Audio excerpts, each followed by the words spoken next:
Bonjour à tous et à toutes, how are you today? Moi ça va super. Aujourd'hui je suis en compagnie de Monsieur Ahmed, le big boss des VTC, le VTC Gangs. Le voici. Bonjour Driss, bonjour à tout le monde. Je précise, ça fait plus d'un an que je lui dis, oh c'est quand on fait la vidéo, c'est quand, toujours demain. Eh ben demain, il est arrivé, c'est aujourd'hui. Let's go.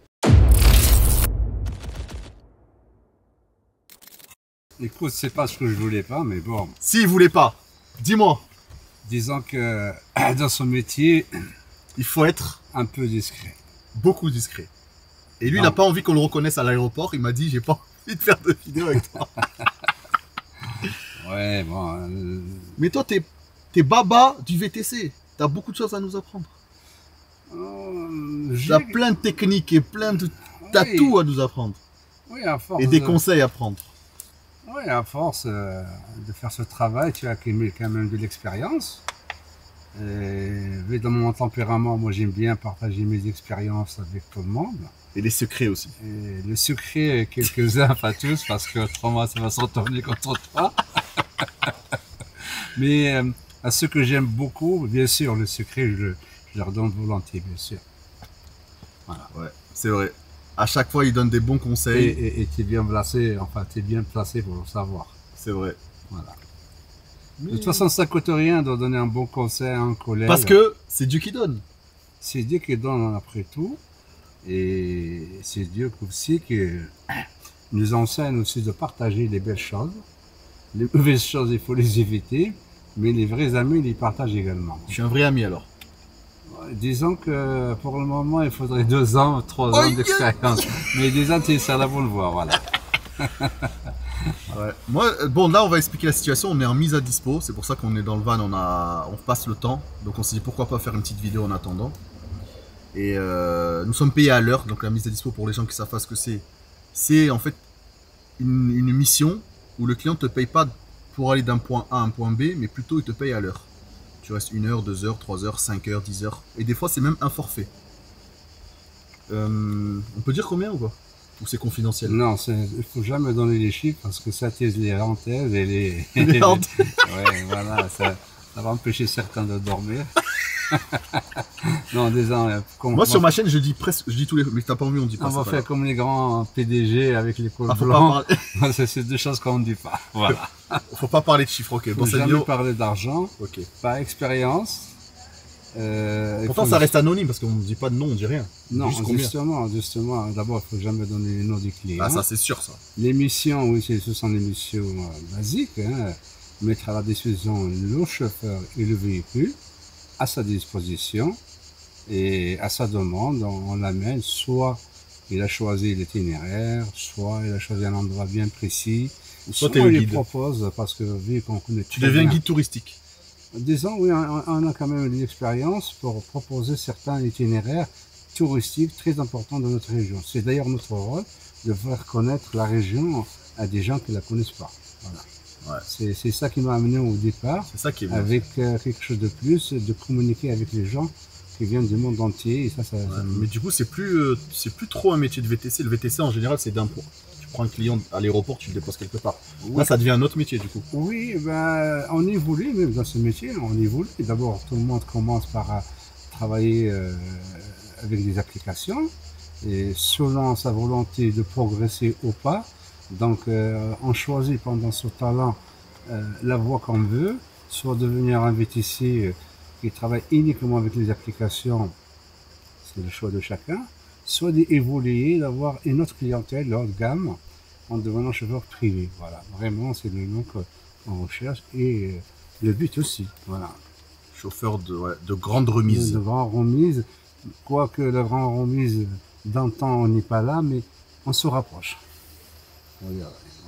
Moi j'avais des petites questions à te poser. Je peux te poser et tu réponds en public? Oui.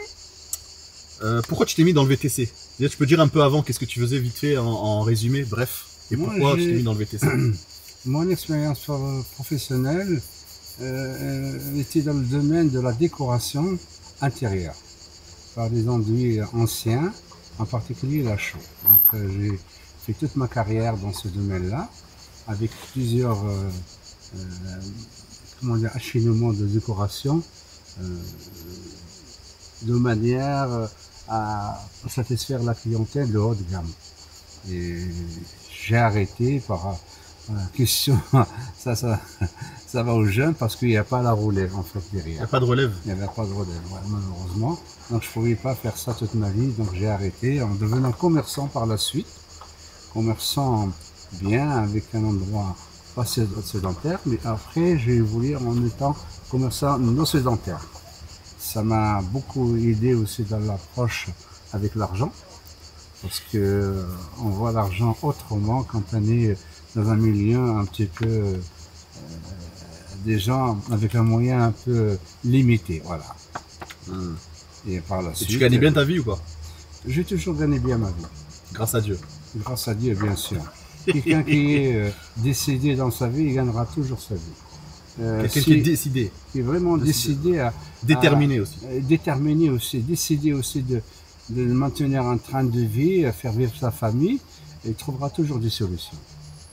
À chaque fois il y a un obstacle, il y a toujours une porte de sortie. Voilà. Simplement. Ouais. Et c'est ça qui m'a amené. Et du coup, maintenant que tu es dans le VTC, c'est quoi que tu aimes dans ce métier? J'aime beaucoup l'approche de la clientèle étrangère. Tu aimes l'argent avant tout? Oui, je ne cache pas que j'aime bien l'argent comme tout le monde. L'espèce, pas forcément, mais parfois, oui. Parfois, comme tout le monde, hein, c'est comme la boulangère. Quand tu vas acheter une baguette... elle aime la farine. Voilà. Il te dit tout de suite, on n'accepte pas le paiement par carte bleue au-dessus de 15 ou 20 euros, par exemple. C'est des escrocs. Donc, parfois, oui, quand on nous paye, on est obligé aussi d'accepter, on ne va pas refuser. Hein. Et t'aimes quoi d'autre? La routine? Il n'y a pas de routine, quoi. C'est jamais la même chose. On ne fait jamais la même chose, et on ne va jamais au même endroit. Voilà. Mais c'est ça qui est bien. Hein, c'est ça qui est très très bien, très intéressant. Et aussi, on voit différentes personnes de toutes les raisons. Et aussi, le fait aussi de parler plusieurs langues, ça m'intéresse, voilà. Ça m'intéresse. Et j'aime bien vous. Ouais. Et donc, qu'est-ce que tu détestes dans ce métier? C'est vrai que je déteste ce métier en tant que musulman, pratiquant. J'ai beaucoup de contraintes à, comment dirais-je, accomplir mes obligations. Tu trouves? Moi je trouve que c'est l'inverse, au contraire. Disons que parfois c'est très difficile, voilà. C'est ça qui me... Et puis le fait de ne pas partager certaines choses avec ma famille assez souvent. Voilà, aussi. C'est ça le plus gros point noir, c'est on n'est jamais... Noir, on travaille trop. Voilà, on travaille beaucoup. Ouais, mais en vrai, t'es libre de travailler beaucoup. Si t'as envie, tu travailles moins. Le problème, c'est qu'on est attiré par la part du gain. C'est très attirant, c'est difficile à déterminer. Mais quand il y a de l'argent, tu es toujours censé aller gagner plus. C'est dans l'esprit humain, c'est comme ça, voilà. C'est comme un challenge, donc tu veux toujours faire plus. Parfois, tu veux peut-être faire mieux que l'autre. Donc, quelque part, c'est un challenge personnel, quoi. Tu as commencé avec quelle voiture, quel véhicule? Quand t'as commencé ton activité?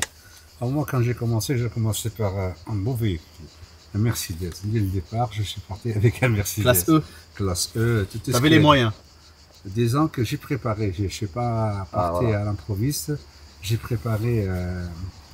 D'abord, j'ai commencé en tant qu'employé dans une grande société niçoise pour acquérir l'expérience, parce qu'on ne peut pas venir faire ce travail sans expérience, ou sans être guidé dès le départ. Donc cette entreprise m'a permis de connaître toutes les ficelles de ce métier, c'est-à-dire ne serait-ce que de se servir de GPS, ou de trouver des adresses inconnues par le GPS.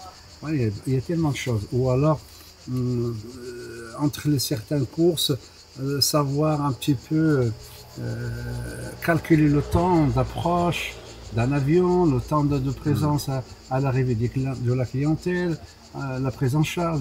Voilà, c'est tout ça. Voilà, t'as tout appris là-bas. Et voilà, combien de temps tu as travaillé là-bas avec eux? J'ai travaillé quasiment presque 2 ans. Et après tu dis je me lance à mon compte. Ça a été très dur. Ça c'est je m'adresse au patron qui embauche les nouveaux chauffeurs VTC. allez-y doucement quand même, parce qu'on ne peut pas leur mettre 12 heures, 14 heures de travail d'affilée. C'est un petit peu Il a difficile. profité un peu. C'est un petit peu exagéré, voilà. Et du coup, tu t'es lancé à ton compte. Quand tu t'es lancé à ton compte, comment tu as fait pour avoir tes premiers clients? Tu faisais de l'appli, tu faisais quoi toi? Alors, j'ai eu de la chance de travailler avec des grandes sociétés françaises, qu'on appelle les centrales de réservation. Donc, on me transmettait chaque soir des départs le lendemain, surtout pour l'aéroport. C'est une clientèle un petit peu, on va dire, des cantines d'entreprise et de l'autre gamme. Donc, ça m'a permis quand même de démarrer comme ça. Vraiment bien, voilà. Et tu faisais du Uber et tout en parallèle ou pas trop? J'ai fait de l'Uber, j'étais de suite arrêté parce que je ne supportais pas les clients d'Uber. Ouais, c'est vrai. Ils sont manfoulés, ils ne respectent pas les chauffeurs, ne respectent pas le travail et les efforts d'un chauffeur, surtout quand il est avec une voiture d'un certain standing et d'une certaine valeur. Quand je parle de valeur, c'est quand même en rentrant dans la voiture, en mettant les pieds sur un siège en cuir, ou alors tout ça pour des courses à 6 euros. C'est pour se dégarder. Mais moi, je suis anti-Uber. Franchement, je le dis, je suis anti-Uber. C'est pas normal qu'une société comme Uber, bien sûr, elle fait travailler les jeunes, mais qui ne paye pas ses emplois en France. Sachez-le. Et du coup, en parlant des applications, comment toi t'as fait pour arrêter les applis et avoir du privé? Genre, comment t'as fait pour démarcher et avoir du privé? C'est quoi la technique? La technique, c'était de me rapprocher, de faire le maximum de connaissances avec les chauffeurs. Ça m'a permis de connaître certains chauffeurs, et parmi les chauffeurs, il y a des patrons. Donc, quand tu travailles bien, tu te représentes bien. Ils te sous-traitent du coup. Des fois, on t'appelle, et c'est comme ça que ça commence. Ensuite, j'ai fait comme tout le monde, donc je ne voulais pas dépendre des uns et des autres. Quand je dis des uns, c'est-à-dire les patrons et les sociétés et les applications, j'ai commencé à m'investir dans un premier site, je ne connaissais rien, et le deuxième et le troisième. Donc le premier marchait un petit peu, j'ai eu du mal à faire marcher. Le deuxième, je l'ai arrêté. Le troisième, que j'ai acheté chez un collègue qui a une certaine quand même renommée locale, me permet de temps en temps, quand j'ai envie de le faire marcher, de me ramener quelques courses. Et d'ailleurs, je ne le fais jamais, c'est sans mes collègues qui le font. Sans prendre de com. Ah, je suis anti-com. Anti-com, anti-tout. Je suis anti-com, je ne prends pas de com parce que j'aime bien l'entraide entre les chauffeurs. Et j'aime bien que ça soit réciproque aussi. Que ça soit dans un sens. Heureusement qu'il y a des personnes, on travaille comme ça, comme on dit dans le jargon, en triangle. Certaines personnes de confiance, après on confie un bon client, qu'on souhaite revenir. C'est qu'il n'y aura pas de souci. Qu'il n'y aura pas de souci, qu'un travail il est bien fait. Et pareil de l'autre côté, voilà, c'est comme ça qu'on travaille en fait. Voilà. Et certains patrons aussi, collègues, quand ils t'appellent, ils savent qu'ils ont des échos par derrière, par les clients. Le chauffeur était top, la voiture était extrêmement propre. Des bons retours. Voilà, de bons retours. Donc, quand ils ont quelque chose d'intéressant, on te téléphone en premier, ça c'est sûr et certain. C'est bien, voilà, c'est le top. Il y a beaucoup de débutants qui vont se lancer et ils demandent à chaque fois, est-ce que tu penses que Mercedes, tu es obligé d'avoir une Mercedes pour travailler? Est-ce que en gros, Mercedes c'est la clé de la réussite? Ou est-ce que tu peux réussir sans Mercedes? Non, je ne dirais pas ça. Le métier évolue, surtout par ce qui se passe actuellement dans le monde entier, en particulier en France. C'est-à-dire, on s'amène tous sur quelque chose de vert, donc d'économique. Donc anti-gasoil, anti-pollution, tout ça. Donc il y a des voitures électriques. Regarde, tu prends une Tesla, est-ce qu'on va t'appeler autant qu'avec une Mercedes? Je pense pas. Hein. Non, il y a certaines clientèles. Beaucoup même, je trouve. Moi personnellement, je trouve que. Oui, c'est sélectif en fait. Ouais. Surtout la on demande classe E, classe B à chaque fois. Mais bon, c'est vrai, quelqu'un qui débute, quand même, ça fait un beau budget quand même. Hein, de démarrer avec un véhicule de plus de 60 000 €, plus l'installation de sa société, ça demande de l'argent, voilà. Ouais. Voilà, c'est ça le problème. Tout dépend de ce qu'on a mis de côté, parce qu'il ne faut pas se lancer comme ça à l'aveuglette. Voilà, il faut préparer toujours son projet. Sans préparation, inutile de marcher par exemple, on peut très bien réussir. Moi j'en ai connu qui ont commencé après moi, et c'est des jeunes d'ailleurs, je les encourage, et ben, ils sont loin, quoi. Ils sont bien loin devant.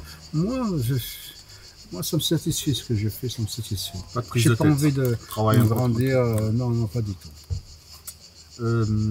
Tu peux nous dire à peu près combien d'heures par jour ou par semaine tu fais, genre, c'est quoi tes horaires? Bah, ce travail ne demande pas le...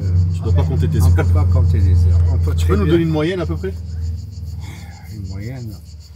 C'est-à-dire que c'est un travail quand même espacé. Les missions sont espacées les uns les autres. Si on compte l'heure où vous êtes sorti quand on sort de chez soi pour rentrer le soir, ça peut partir de 5 h du matin quand on rentre à 22 h. Hein, donc, comptez les effets. C'est un grand créneau. Voilà, c'est un grand créneau, quoi.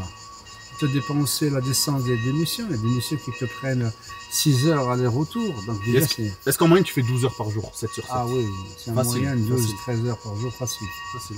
Tous les jours, Tous les jours. sans jour de repos. On n'a pas de jour de repos, malheureusement, c'est ça le problème. C'est l'hiver le jour de repos. Le jour de repos, c'est là où tu peux pas choisir un jour de repos. C'est ça les clients dépend. qui choisissent les jours de repos. Voilà, c'est là où il y a plus de travail, et donc quand tu le regrettes vite. C'est vrai, hein. Et putain, j'aurais dû m'arrêter. Non, pas du tout, j'aurais dû continuer. Non, non. Et en fait, ce travail-là, il faut savoir aussi prendre plus de temps pour soi-même, c'est vrai. Justement, Si- ça allait venir sur la prochaine question. Par rapport à ça, comment tu fais pour gérer ta vie perso et la famille, etc. par rapport à ton travail? Vu que tu travailles beaucoup. J'avoue que j'ai des reproches de chez moi parce qu'on ne passe pas assez de temps avec sa femme, surtout ses enfants. J'ai la chance d'avoir des enfants et des petits-enfants. Mais quand dès que j'ai un moment, j'en profite au maximum. Ils savent que c'est pour la bonne cause. Voilà. Et si je t'appelle, si t'es en soirée avec eux et je t'appelle pour un Monaco Cannes à 200 € en Ça cash, m'est arrivé plusieurs fois. il mais sera c'est- mis direct. Oui, directement, comme mon pompier d'ailleurs. Je vous Là, il n'y a dis plus de que- famille, il n'y a plus personne. Il y a personne. Ma part. Mais c'est vrai, plusieurs fois, je sortais le pantalon à la main, les chaussettes avec le pantalon. Je fais le reste dans la voiture, bien sûr. Ouais. Évidemment, je touche la voiture. Il faut pas faut le dire de temps en temps. Tu touches la voiture, tu te dis voilà. Mais c'est comme ça, notre métier, il faut être vraiment Réactif. réactif. Si tu n'es pas réactif, Ah, tu perds des sous. t'es mort. Parce qu'on te dit, allez, oui, bonjour, oui, tu fais quoi? Je suis là. Bon, dans 5 minutes, tu peux être à l'aéroport. Bah, tu sais très bien que dans 5 minutes, tu peux être à l'aéroport. Oui ou non? Parce que Ouais. le gars, T'as il pas dit le temps de oui. réfléchir, en Bon, fait. c'est bon, t'as pas le temps, voilà, c'est bon. Dis-moi, Une fois est-ce que tu as une anecdote ou une pire expérience que tu as vécue depuis que tu es dans le VTC? Ouais, Alors, il y le en truc que a- tu n'oublieras jamais, Il y en que tu a peux nous raconter. plusieurs. Un jour, j'attendais un monsieur Jones. Jones. Oui, Jones, il s'appelait Jones. Au terminal 1 à Nice. Ouais. Et pour amener à Monaco. Nous avons dû couper inopinément la vidéo par rapport à un problème qui a... Comment on dit déjà? Professionnel. Un problème. Bah oui, le client, il a appelé, donc on Ah, a couru comme des pompiers. Voilà. Des fois, à table, c'est pareil. Et je m'excuse d'avance. Tu es dans les tu toilettes, pars. c'est pareil aussi. Et voilà. Moi, une fois pendant le ramadan, je venais juste de commencer à manger. Course très importante, je suis parti direct. T'aurais fait ça, toi, ou pas? Non, j'aurais pas. Alors, ça devait être Une course très très intéressante. C'était une anecdote. Oui, enfin. À nous raconter. Les deux qui me font rire, c'est une fois, j'avais une personne aller chercher à l'aéroport, en anglais, pour le ramener à Monaco. Il s'appelait John. C'est ça, John. C'est bon, je me rappelle. Et j'avais mis un panneau d'accueil en nom de John.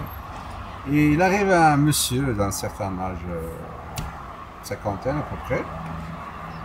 Et il m'a dit, ok, allez, let's go. I am John. Et moi, j'ai dit, allez, on y va. Il n'avait pas de bagages. En fait, c'était un faux client qui voulait aller à Monaco gratuitement. Parce que j'ai un appel des vrais clients pendant que j'étais avec lui. Et j'ai dit, allez, va te faire faux connard. Et c'était pas le bon Et client. tu l'as amené au final ou pas? Non, hein? J'ai l'as- dit, hein? Non, je l'ai laissé. C'était pas le bon client, en fait. Mais s'il faut, il s'appelait John, il l'a pas fait exprès. Hein? S'il faut, il s'appelait John. Peut-être, mais il voulait aller à l'œil. À l'œil, tout bénef. Et une fois à Avignon, un départ matinal, vraiment matinal, 6 h du matin, donc j'ai dû partir, pour vous dire la vérité, à peu près vers les 4h30 du matin de chez moi, pour arriver à l'heure. Je suis arrivé effectivement à l'heure. J'attendais le client, l'hôtel il a 2 portes. Et il y avait un camion, donc je gênais, donc il fallait que je me déplace. Je me suis déplacé de l'autre côté, j'ai trouvé des clients. Je leur ai dit, vous êtes mes clients? J'ai annoncé le nom, ils m'ont dit oui. Des Américains. Comme j'ai un accent un peu anglais, un peu bizarre. Anglouche. Je les ai embarqués, donc direction aéroport de Nice. Or, eux, ils allaient simplement à la gare d'Avignon. Et pendant que j'étais sur le trajet, juste avant d'entamer l'entrée de l'autoroute, c'était compliqué, je reçois le vrai appel des vrais clients. Vous êtes où? Mais j'ai dit, vous n'êtes pas... Non, nous on va à la gare d'Avignon pour avoir le TGV monter à Paris. Donc j'ai fait demi-tour, voilà, c'est ça, des anecdotes. Catastrophique. Voilà. Donc là, la leçon de tout ça que tu as appris? Non, la leçon que j'ai appris, déjà, quand tu as une mission matinale, il faut la préparer la veille. C'est comme à la guerre. Et surtout le client, tu dis où vous allez. Voilà, au lieu de dire toi où oui, est-ce que tu vas. le client, il faut toujours confirmer avec lui l'adresse de dépose. Le nom, l'adresse. Toujours. Être très aimable. L'accueil le plus professionnel qu'il soit. Et voilà. Donc, c'est passionnant quand même. Il y a une question qui revient souvent, c'est comment tu fais pour calculer un trajet? Que ce soit en van ou en berline déjà, comment tu fais, c'est quoi la règle? Moi, avant, sur le site, on a des paramètres dès le départ, en kilométrique, la catégorie des véhicules, tout ça. Ouais, ça c'est sur ton site. Mais je te parle si quelqu'un te demande, un client te dit ouais, je vais aller tel. Par expérience, on arrive à connaître le temps de l'exercice de l'émission. Donc, moi, c'est en termes de temps. D'abord le temps et après les kilomètres? Le temps et après les kilomètres. Tu peux avoir 10 kilomètres et tu peux avoir par exemple 1 heure de trajet. Tout dépend d'où tu vas. Donc voilà, c'est selon la destination, selon le temps que tu passes. Voilà. Et comment tu fais donc en van et en berline? C'est quoi la différence de prix? En van, en berline, c'est d'abord une différence de personnes parce qu'il prend plus de personnes. Et une berline, c'est 2 à 3 personnes. Donc voilà, il n'y a pas beaucoup de différence. Parce que c'est un... Ouais, mais moi ce que je veux savoir, c'est imaginons quelqu'un te propose une course pas commune, par exemple Opio, Golfe Joint. Bah, ça dépend, si tu as des travails, hein, j'ai dit, voilà, le vrai prix, tu vas, non, c'est beau, c'est pas élevé, tu vas aller chercher ailleurs. Si tu n'as pas de travail, c'est une question de rentabilité, donc il faut tourner quand même, le véhicule, il faut qu'il marche. Donc toi, l'heure de travail, combien ça coûte? Quand même, le minimum. C'est combien ça coûte une heure de travail? Une heure de travail, pour moi, je l'ai calculé de 45 €. Uniquement pour le chauffeur, en tant qu'artisan ou en tant qu'indépendant. Minimum. Mais c'est le minimum. Si tu fais Nice-Cannes, Nice-Cannes, 30 km, 1 heure l'aller-retour. Comment? Plus même. Mais tu fais plus que ça. Tu fais plus que ça. Et tu vends ça à 45 €? C'est des prix forfaitaires. Non, pas 45 € l'heure, c'est l'aller et le retour. Donc, ça fait à peu près 90. Plus les frais, tout ça, ça fait à peu près entre 100, 110, 120. Hein. Voilà, c'est le vrai tarif. Ça, c'est en van ou en berline? Il n'y a pas beaucoup de différence, je dis. Entre 10 et 20 € de différence entre la berline. Oui, il n'y a pas beaucoup de différence. Alors ça vaut plus le coup d'avoir une berline? Alors, je travaille toujours avec les berlines, c'est différent. Tu es limité dans le chiffre d'affaires. Ouais, tu as moins de demandes aussi en berline. Tu as de la demande, mais selon les événements aussi. Tu as plus de demandes pendant les événements en berline qu'en van. Le van, c'est fait pour transporter plusieurs personnes. Voilà. Et toi, tu as eu les deux. Tu préfères le van ou la berline? Moi, j'ai les moyens, par exemple, je peux avoir des deux. Mais bon, c'est pas... Si on te demande de choisir. Voilà. Franchement, une berline, c'est pas mal. Tu préfères la berline? Ouais, c'est plus tranquille. Parce que quand même, tu manipules pas mal de bagages, c'est très physique, tu peux avoir des mal de dos, les poignets, les astrades, c'est ça, voilà. Et voilà. Et puis les gens, ils voyagent plus maintenant, ils déménagent devant. Voilà, ils n'arrivent pas avec une valise. On a des valises européennes, normes européennes, mais on a quand même des normes américaines. Quand tu as mis deux, c'est le coffre, il est déjà plein, pour que ce soit... Voilà, c'est ça le problème. Donc le client, pour lui, il a payé un van et il croit qu'on a des valises. Voilà, c'est ça le problème. L'avant-dernière question. Qu'est-ce que tu pourrais donner comme conseil à quelqu'un qui veut se lancer? Franchement, c'est un travail quand même complémentaire. Voilà. Tu trouves que c'est complémentaire? Pour être sincère, c'est vraiment complémentaire. on ne peut pas faire une carrière, vraiment une vraie carrière. Tu trouves? Donc, oui, je trouve. C'est complémentaire. Tu trouves que quelqu'un ne peut pas gagner sa vie en faisant que ça? Il peut gagner sa vie, mais sur un temps limité. C'est un travail d'abord saisonnier, il faut le préciser. Donc c'était une saison, c'est une saison. Saison, ça dépend de la région. Et ici, la saison, il dure à peu près 5-6 mois. Voilà. Ouais, et après 6 mois, tu arrêtes. Ben, 6 mois, il faut travailler pour trouver. En fait, la rentabilité, c'est pas ça seulement, c'est sur 12 mois. Ouais, mais normalement, en 6 mois, tu fais le chiffre de l'année. Et comment tu fais? Des fois, tu le fais, des fois, tu ne le fais pas. C'est ça, donc il faut réfléchir. Voilà. Moi, en étant jeune, par exemple, j'ai 25 ans ou 30 ans, je ne le ferais pas pour en faire un métier, en fait. Tu aurais un métier et à côté, tu fais ça en plus. Absolument. C'est ce qu'ils font les gens. Maintenant, si tu fais ça en 6 ans, après, si tu en fais vraiment un métier, il faut investir, il faut avoir plusieurs véhicules, il faut démarcher des clientèles, parce qu'il y a beaucoup de sortes de clientèles. Hein. Il y a des clientèles événementielles, il y a les gens qui viennent en vacances, il y a les congrès, il y a pas mal de choses. Donc, à ce moment-là, c'est bon. Tu te dis, voilà, j'ai fait ma carrière dans ce domaine, donc il va investir. Donc on investit, donc l'étude de marché, se rapprocher des décideurs, ça demande beaucoup de publicité, ça demande beaucoup de travail. Pas aussi bon, parce qu'il faut trouver les clients, c'est pas facile. Et puis il ne faut pas oublier qu'il y a la concurrence aussi. De plus en plus de concurrence. De plus en plus de concurrents, donc il faut s'adapter. Et s'adapter selon les situations. Voilà. Mais bon, les gens qui ont fait une carrière déjà auparavant, c'est idéal pour eux. Voilà. C'est un compliment. Voilà. C'est mon conseil personnel, ça me regarde comme oui, bien sûr. Mais après, un jeune qui a 20 ans, 25 ans, moi je lui propose d'aller apprendre un métier, quelque chose de plus intéressant, ou de sur quelque chose de... Parce que quand même, il y a beaucoup de concurrence. Hein. Alors, quand on dit concurrence, on dit de la concurrence locale, mais pas oublier qu'on a les Italiens à côté, on a beaucoup de personnes qui viennent de l'autre côté travailler ici, par exemple. Je dis de l'autre côté, ça veut dire de d'autres villes françaises. Donc nous, on pense pouvoir travailler pendant une saison qui va démarrer par exemple au mois de mars, tout le monde le sait. Hein, par exemple pour l'événement de l'EPIM, eh ben, quand on est ici un nombre, par exemple, admettons 2000 personnes, eh ben, vous avez encore 2-3 000 autres personnes qui arrivent de Paris, de Lyon, de toutes les villes françaises. Donc ça fait quand même casser le marché. Voilà. Ouais, c'est vrai. Mais quand même, si tu veux vraiment, je pense que tu peux réussir. Alors, si tu es vraiment décidé, il faut se lancer avec les moyens, c'est-à-dire beaucoup de moyens. Il faut être déterminé. Hein? Faut être déterminé. Faut être déterminé. Faut pas peur de faire beaucoup d'heures. Ben, quand même. Faut pas avoir peur de faire beaucoup d'heures. Faut pas avoir peur. Ouais. Faut pas, par exemple, vous dire, ouais, mais moi je ne vais pas faire un départ à 3 h du matin. Ou avoir des week-ends ou le soir. Récemment, j'ai fait un départ de côté de Toulon à 3h10 des matins. Alors, imaginez à quelle heure il fallait partir de Saint-Laurent de Nice. Donc je suis parti à minuit 30 pour arriver. Il ne faut pas arriver à l'heure précise, calculer. J'arriverai à 3h05. Non. Il faut toujours donner de l'avance à l'arrivée parce que tu peux trouver sur la route, tu peux avoir un souci, tu peux avoir un souci d'adresse, tu peux avoir beaucoup de choses. Donc il faut toujours. Tu laisses quoi, une demi-heure de battement? C'est le minimum. Une demi-heure.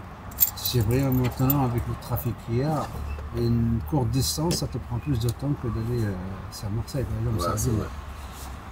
Par exemple, on pense à Monaco, par exemple. Quand tu vas à Monaco, malheureusement, maintenant c'est 2 heures, hein, quasiment de trajet. Il te coûte 2 heures en trajet. Voilà, malheureusement. Plus les problèmes liés à la prise en charge de Monaco, etc. Voilà. Dernière question que tout le monde veut savoir.